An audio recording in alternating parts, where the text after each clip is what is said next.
Our sixth serial killer profile belongs to David Carpenter, aka the Trailside Killer. David Carpenter was a quiet man who suffered from a severe stutter. As a child and teen, Carpenter was known to have tortured animals and assaulted two of his cousins, for which he was incarcerated for a time. Carpenter's propensity for violence increased as he aged. By serial killer standards, though, he appears to have been a late bloomer. His first serious violent offense occurred in 1960, when, at the age of 33, he was arrested and sentenced to 14 years in prison for attacking a woman with a hammer and knife. He served 7 years of the sentence before his release.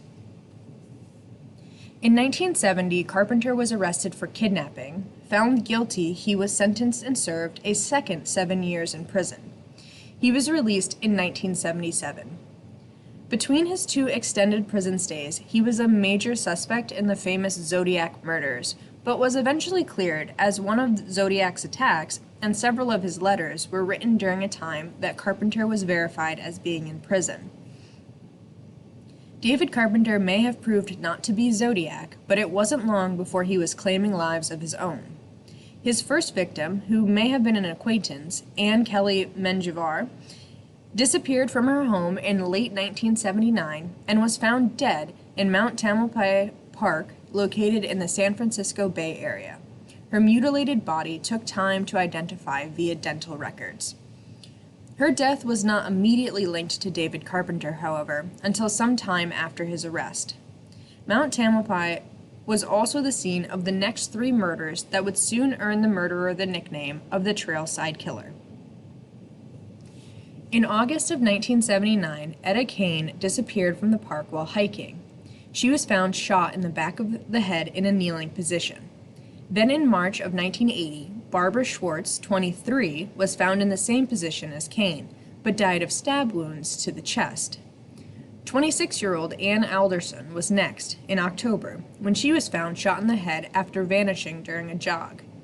The police had what appeared to be an excellent suspect soon afterward, when a man who lived with his mother and brother on Mount Tamalpais was caught after killing his 2 family members and hiding in the surrounding woods for a few days. This suspect was soon cleared of suspicion, and the Trailside Killer continued his killings.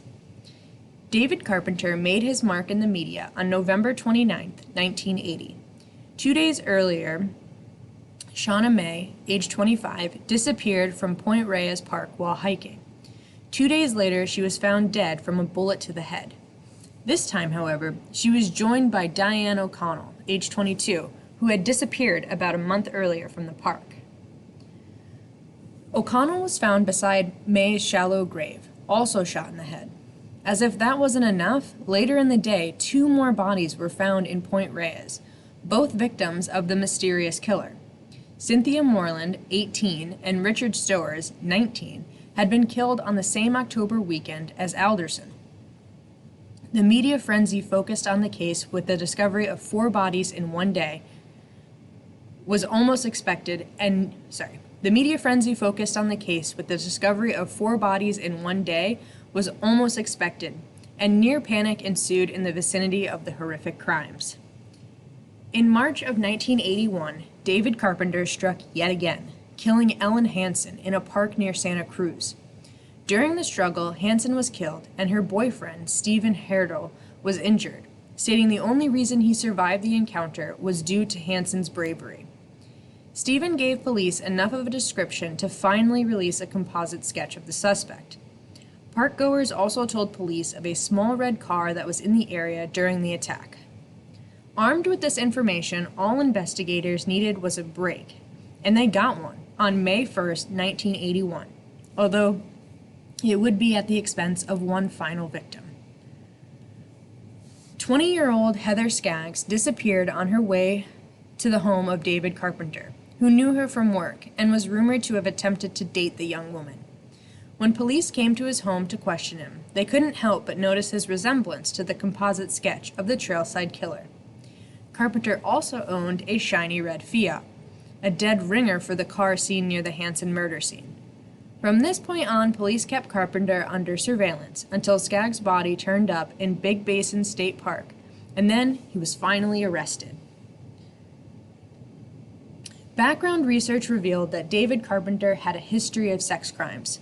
An acquaintance admitted selling the ex-con a .45, which was the type of gun used in several of the killings, though Carpenter had gotten rid of it by the time of his arrest. A .38 revolver another man had bought from Carpenter matched ballistics tests and proved to be the gun used in the last 2 killings. The gun, composite description from a victim, and vehicle helped provide investigators with an open and shut case. On July 6, 1984, the Trailside Killer was sentenced to die in the gas chamber for the Hanson and Skaggs murders. While serving his sentence, Carpenter was later tried and convicted of murder in 5 of the other slayings as additional evidence became available, and his DNA matched evidence from his 1979 murders. David Carpenter now remains on death row in San Quentin Prison, California, waiting to pay for his crimes.